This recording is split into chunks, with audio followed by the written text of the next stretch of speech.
everyone, it's Andy from Hobby Headquarters. Well, we've got an exciting new kit to build up today, and this is the brand new 35th scale Takom Russian SMK. Basically, it's a giant land battleship that the Russians were experimenting in the before the war, in the late 30s, and it has multiple turrets on it and just a beast of a vehicle. Weighed about 77 tons.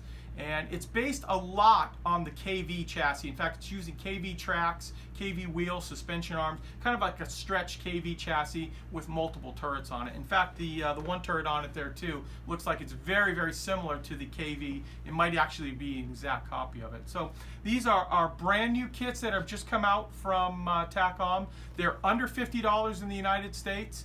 Individual tracks, some photo etch. Looks like to be a very, very nice kit. So I've always wanted to do some of these unusual tanks because it breaks it up from doing the regular standard Panzer IVs, Tigers, things like that. So should be a lot of fun to do. So let's get started.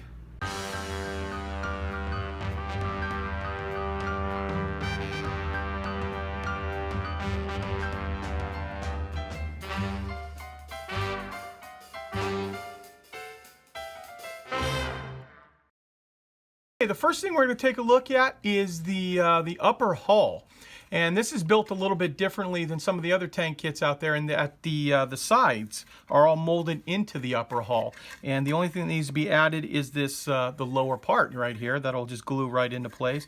And as you can see, this is a massive tank.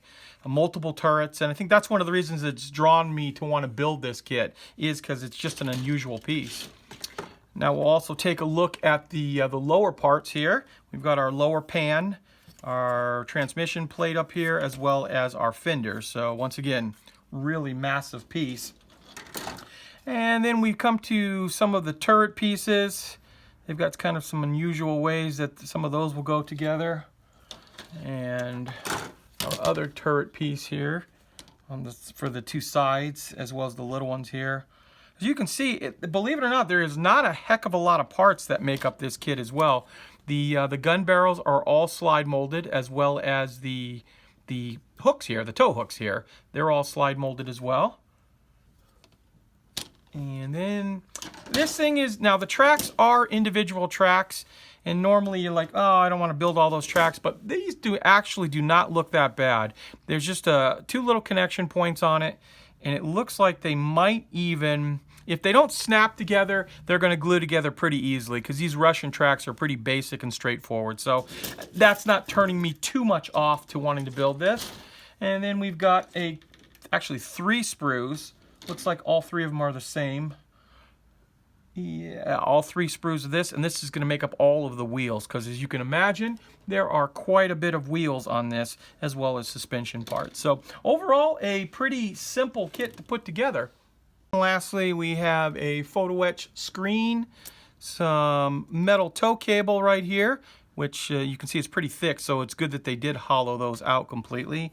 And finally, some simple yeah, there we go. That's right. Some simple decals for doing Russian Army stuff. So overall, it looks like it's going to go together pretty simply and easily, and that means that's more time to have some fun with the camouflage, which on the side of this, if we can show you this hopefully, there are some interesting looking camouflage patterns on this tank. And I love just the one that's even on the front, just of the snow-covered green. So we'll pick out one of those when we do decide to build that.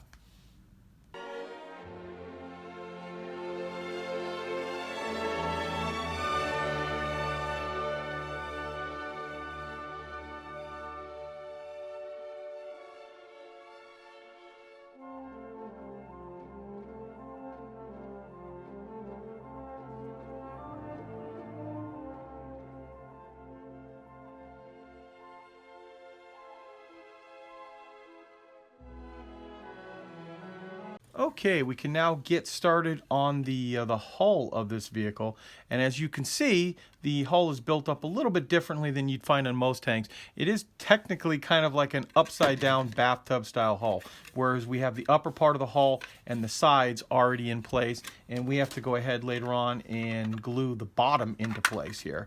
So we still get all the nice detail on this, but we get a nice sharp, no seam basically down the top of this piece. Now, I've spent the last couple of hours getting this up to this point, and what I've done is just to kind of quickly show you is we've assembled all the wheel pieces, and they were very easy and straightforward. There's an A and B side.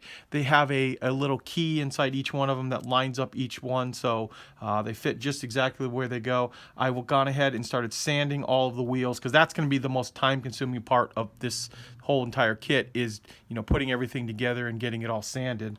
We've also gone ahead and done the return rollers, which are an A and B type piece, top and bottom, as well as this little cone, which will stick and make the return roller stick out just like that. Very, very simple putting all that together. Like I said, it was just time consuming. Now with that in mind, we can go ahead and actually start assembling the upper hull. We've got the glacis plate right here, and then this plate right here that are both going to get glued into position, and then followed up by the bottom plate right here, and you'll get that general shape. And they want you to go ahead and put these plates into place first, get those all nice glued up, get a nice tight seam on that, and then we can come back and glue the bottom panel in. And the bottom panel has little identifying key pieces to make sure you put it in the right position. Only one way to go in, so it's going to be super easy that way.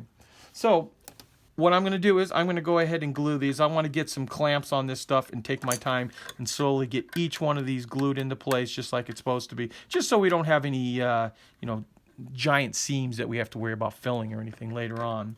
So I am going to go ahead and put those pieces on, just these front plates and the bottom, and then we can start working on the back around and then start adding things like the suspension arms.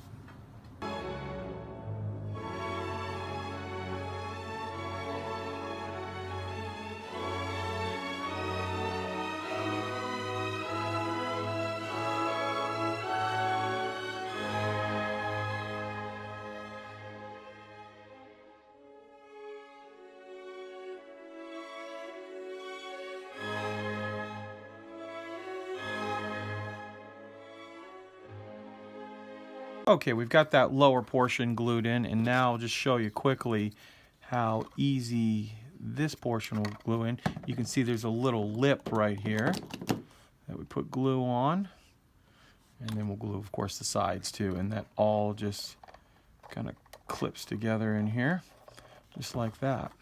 So as quick as that, we've got most of the hull built on this particular vehicle. Now I do have to show you a couple little things that you will have to take care of. I didn't notice right away until I scratched my finger on it. If you notice real close, there's some of these little these little marks right here of some plastic. There's 4 of them I've actually noticed on the upper part of the hull that all need to be cut flush and then sanded smooth so they disappear. I guess this is in some portion of how they molded this particular piece, but just keep that in mind that you want to get all of those off. And I think we're going to do that next before we go any further, so we're not knocking parts off, especially like when we have like the gun barrel on the front here. That can be a little bit delicate, so we don't want to knock any of those pieces off. So we'll get those sanded, and then we can come back and start putting all the suspension on, as well as the tracks. So I just got done attaching the last little piece of the upper part of the hull right in place here, and we're still working on cleaning up the tops of that now. Now what we're going to do is just install quickly and easily all of the little side suspension pieces. And they've gone ahead and they've notched each one of these pieces, so it is just going to literally slide right into place. We also have to put this transmission cover right here, and it's got a little tab on it too to make sure you line it up in the right spot, and then we can put the drive sprocket on. Now I'm going to advise not to glue the drive sprocket into place, because I've always found that if you have individual tracks, they never want to line up exactly perfect. So it's always good to, you can put that transmission cover on, but just leave the drive sprocket loose until you can actually figure out how the tracks are going to go, and then you can glue it into place right there. So Not too difficult. We just have to glue these pieces in here, the rest of all the suspension arms, and then there's a little stop right here that keeps the suspension arm from going too high. We've got to mount all of those into place. So I'm going to go ahead and put all of those on both sides. It's pretty easy and straightforward, as you can imagine. And what I'll do is we'll come back and show you what it looks like once it's done. So here it is. Here's what the vehicle looks like with all of the road wheels, suspension arms, all the little bumpers. And the only thing we did not glue on is the drive sprockets in the back, and that is just because it's going to make it that much easier to get the tracks on. So now that we have all of that in place, we don't want to put the fenders on yet. We want to go ahead and actually start building the tracks, because the fenders are going to make it a little bit difficult to get those parts underneath. So let's start working on the tracks. Okay, now we are at the point where we can start working on the tracks. And what we're going to do for the tracks, kind of zoom in a little bit on there for you, is we are going to basically turn them into a bunch of link and link tracks. And this is one I've already put together now. This is about 45 track pieces. Yeah, about 45 track pieces that we've glued together. And this is going to basically represent the bottom. So we have no sag or anything inside of that. The next section we're going to run to is about another 45 to 50 pieces, and we're going to make one long continuous piece, and they go together real easily, as you can see right here. They all slide together. It's just a matter of getting them on there. Whoop. Yeah. And then we're going to put a little bit of modeling cement just down into the cracks here, and just go down the line. And you're going to have to kind of work a little bit quickly with this, because we don't want them to fully set up, because if we want to get that sag involved with it, we want to give them a chance to soften and start to dry a little bit, so there's not liquid glue everywhere, so they don't stick to the other pieces here. But like that. So let me go ahead and go get a whole bunch of these put together, and I'll come back and show you the next step. Okay, we've let those tracks set up for a little while. Now this is our set I actually built yesterday, so this is rock solid. It is not going to move at all. And this is the set we just did a little while ago, so you can still see they're completely flexible. What we're going to do is we're going to go ahead, making sure the tracks are going the right direction. We're going to glue just a little bit of this together, remembering where they are too. And we're going to let that set up for a couple of seconds, and then we're going to be able to go ahead and put the road wheels right on top, right on that edge, and then we'll be able to pick this up and wrap it right around and get a little bit of sag inside the top. So I'm going to give that about another minute, and I'll come right back and show you what it looks like going around the drive sprocket, or idler wheel in this case. Okay, so we've let that set up for a few seconds there, and I'll just kind of briefly just show you how we're going to go on, because we don't want the tracks glued onto the road wheels at all. This way we can get them to one big piece and paint them separately, but still get in here and paint all the road wheels.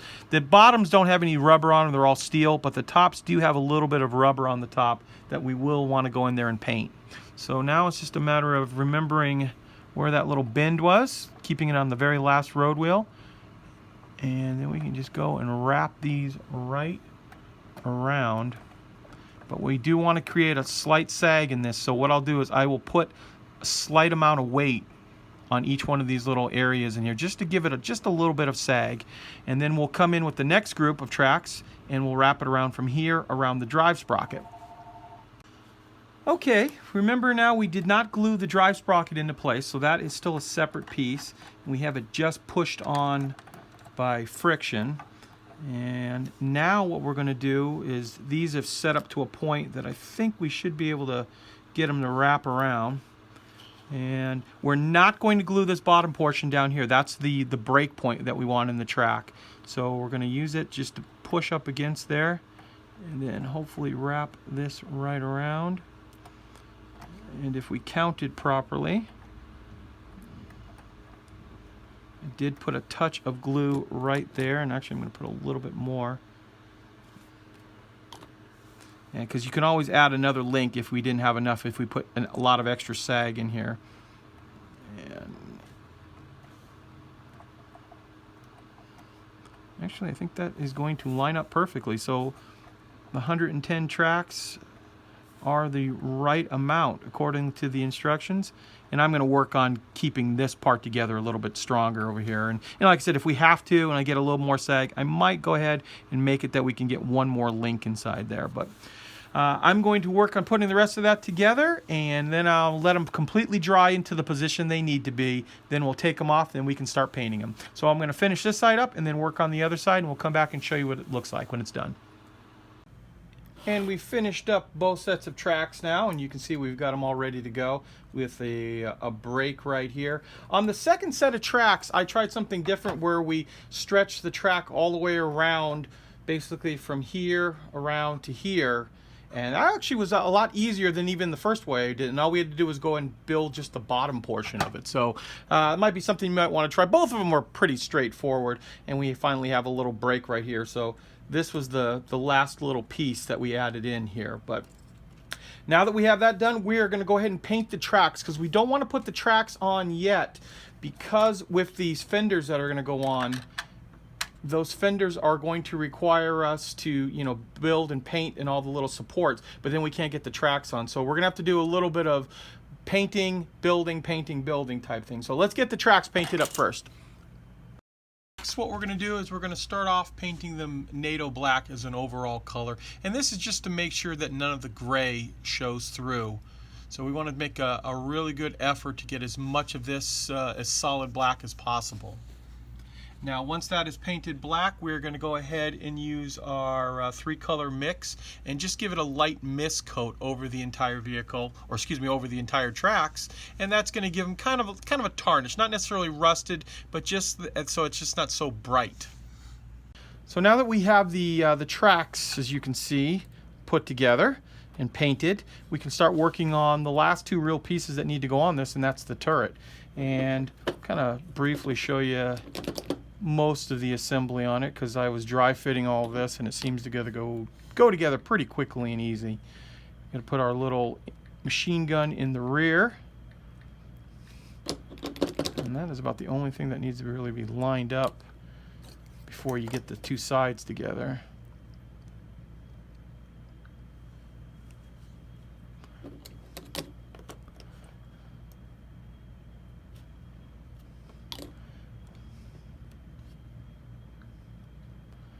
And of course we'll stiffen that up with some more glue.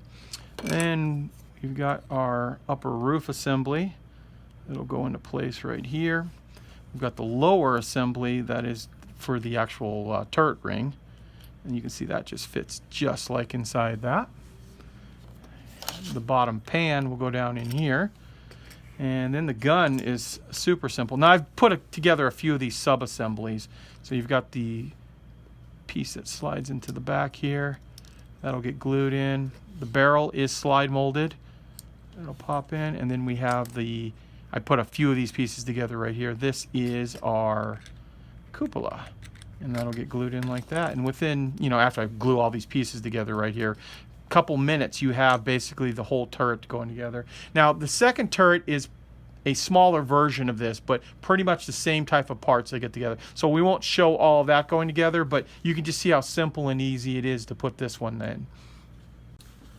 Okay, we've got just about everything built on this kit. And what I mean by that is there's a few things. First of all, I went ahead and put the fenders together. And as you can see, we put the brackets on that hold them in place here. We haven't attached these last track pieces as well as the fenders themselves, as you can see. And that, once again, is to get these tracks on later on. We want them to go on much easier, and that fender is going to definitely be in the way. Now we've gone ahead and built up both of the turrets. You can see both of those rotate here. The only thing I need to put on is the final machine gun up here for the cupola.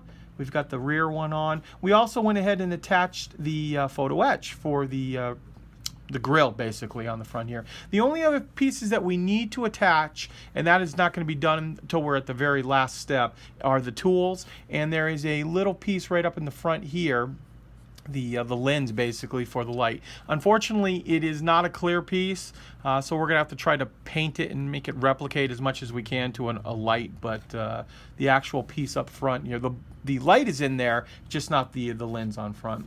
So now that we have it up to this stage here, we can go ahead and we're going to spray the entire model black, and then we're going to highlight everything with white, and that is basically our shadow and highlight coat. This vehicle in real life, they built one prototype, and from what the instructions say, I don't know how accurate this is, it was used in combat in Finland. So they used it in Finland it appears based on the instructions, and that's kind of in a snow camouflage. I probably won't do the snow camouflage because we just did that recently on another vehicle, but we are going to do it in a Russian green. So let's go ahead and start painting the black and white coat on it.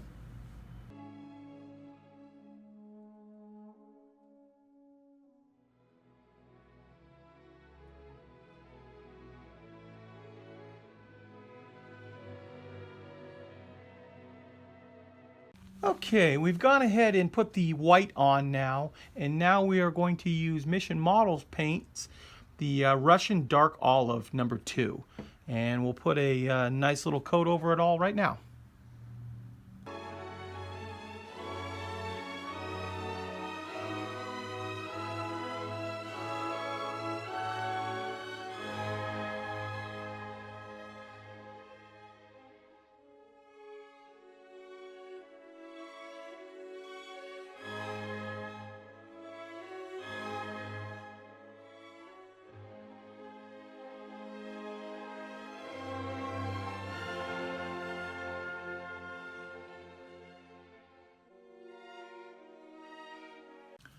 Okay, I've gone over the tank now twice with some really light coats of the Russian armor green, and hopefully you can see, because it looks really good in person. We really have a nice mottled effect of both light and dark panels and dark shadows and things like that, making the paint look like it's, you know, it's got a slight amount of wear to it.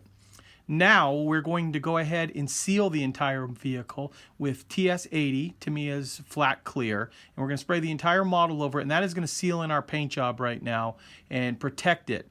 Now we still have not glued on the fenders. Those are all going to get glued on very soon as we take care of the tracks, but we want to get all of the decaling and all the other little things that we need to do first before we put the tracks into place.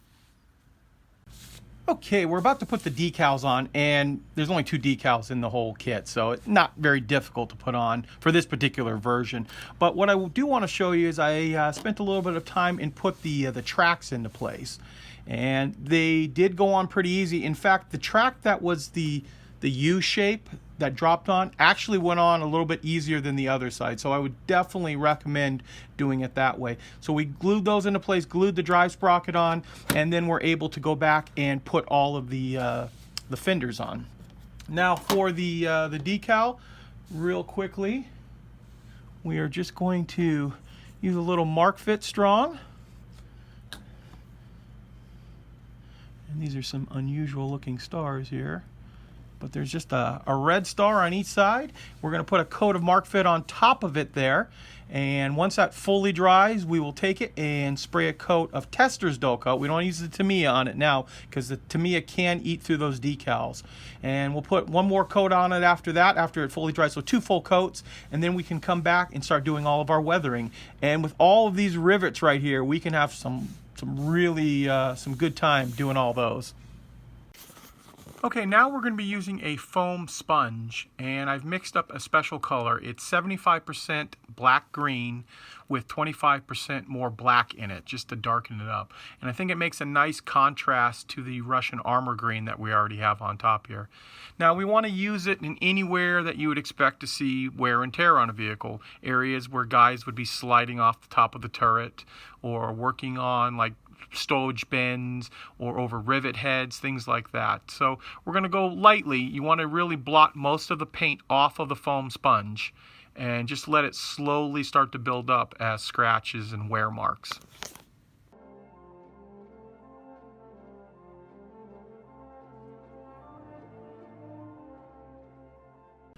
I'm also going to try to get a real small amount on the brush, and we're just going to go over the rivets. And if it's just a small amount of paint still left on there, it'll usually make the rivets kind of pop out as if they've been worn. a little bit more than the surrounding paint, and that's natural because they're a little bit higher than all the other parts around there. So you would think that that would take wear a little bit more. And you got to be very, very light-handed with when you're doing the rivet portion, because it's very easy to put a lot of other paint where you don't want it. Now I'm going over all of the tracks, and I'm using a mixture of Ammo by Mig's track wash, which is kind of a brownish black color, and I've mixed in a little bit of light rust wash and kind of pouring it over the whole area to get them all wet. And finally, after we're done with that, we're using a little bit of light sienna pigment powder and going over all of the tracks and blending it in, making sure you get inside here, and especially a little extra pigment powder down here on the bottom where you're going to notice it a little bit more. And I've also going to be doing the tops of all the road wheels with this exact same mixture. And that is because the road wheels here are all steel wheel, so they are going to have a little bit of like tarnish to them. And this is just the first step that we're going to do on the road wheels, but we're going to let the tracks dry first and see how they come out, and then we can move on to the next step. So I've got a little bit of work here on both sides of the track, so I'm going to go ahead, finish up all of those, and we'll show you what they look like once they're dry. And we're using the exact same technique up inside here with just basically streaking grime, a little extra thinner on it, a touch every once in a while of light rust wash, and then lots of light sienna.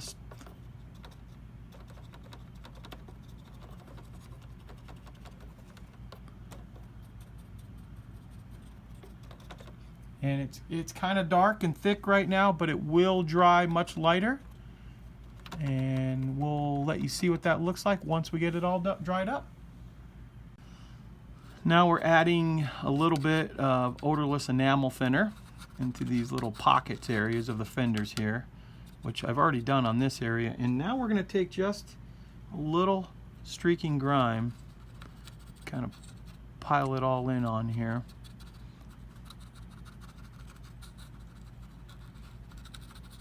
We're going to do it a little bit heavy because we're going to take the excess out.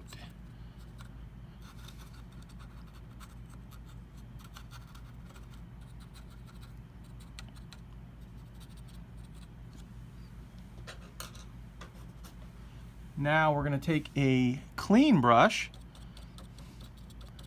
and just start blotting it a little bit, starting from the inside out.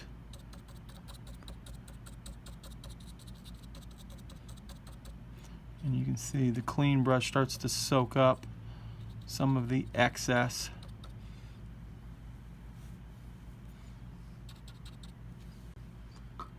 And we can also start working on the streaks up on the sides of the vehicle too. Putting a little thinner down.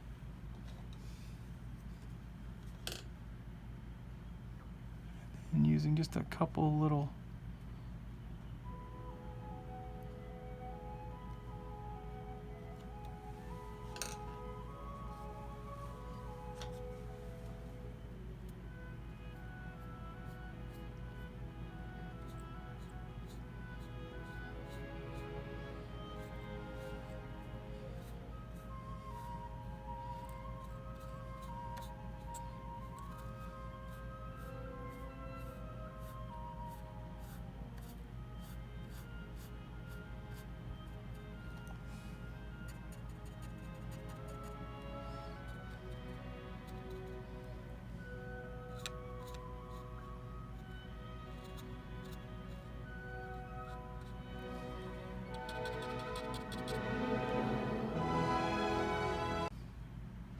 And we can also take just a little bit of our light sienna powder and blot it over these really wet areas, mainly into the corners.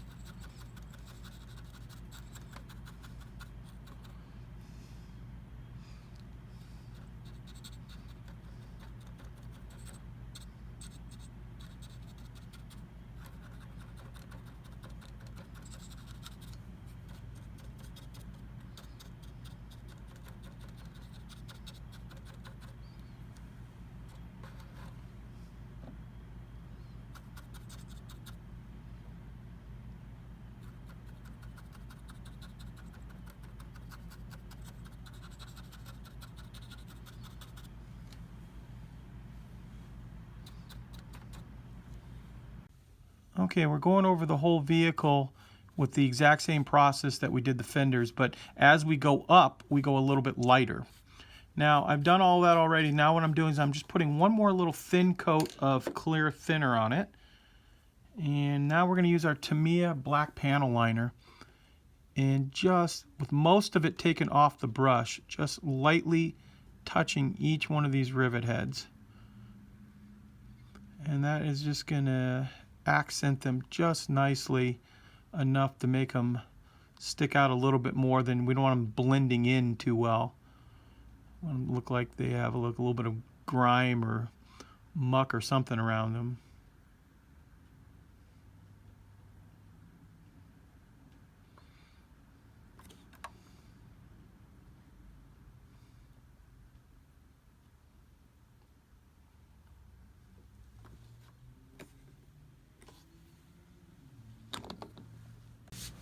Well, here we are, guys. Here is our completed model. And I'll first go over just a couple of the last minute things I did to the vehicle. First of all, after all of the pigments and washes had completely dried, I went and took kind of a stiff brush, one we were kind of putting most of the pigments on with, and knocked off any of the excess pigment that had accumulated. Some areas that were I thought were just a little bit too thick, but we still left some behind, all in the little nooks and crannies inside there, to create kind of a dirty, dusty effect. Now you can also see too, we went ahead and put the tools into place and just lightly weathered those up. Now I did make a mistake. I was telling you earlier that it was not a clear lens for the front headlight. I was wrong about that. I actually found the clear part sprue inside there, and it had the clear headlight in there as well. And one other quick thing that I did was we also went ahead with our metallic powder that we have, and just ever so slightly went over, first of all, the tools, all the black areas of the tools, to give those a kind of a scuffed up appearance, as well as the machine guns and also the drive sprocket teeth going around on there. So just enough to make it look like it's got a little bit of worn, but it's still kind of tarnished as well. So overall, had a great time building this kit. This kit is under $50, a blast to build, and when you're done, you get a really cool looking vehicle. And I also have to compliment too Mission Model paints. I very much enjoyed using that paint. I thought the way it went on over the black and white technique and really shows off all of the shadow and highlight effect that we got on it. Very happy with that paint. So hey, I would definitely, this is a definite recommend for you guys if you have a chance or you're into Russian armor. And I know it's a one-off, they only made one, but they did make some other land battleships like that at the beginning of the war, and this is just too cool not to build, because it's just so unusual looking. So I want to thank you guys as always for watching, and please stay tuned because we have many more videos coming.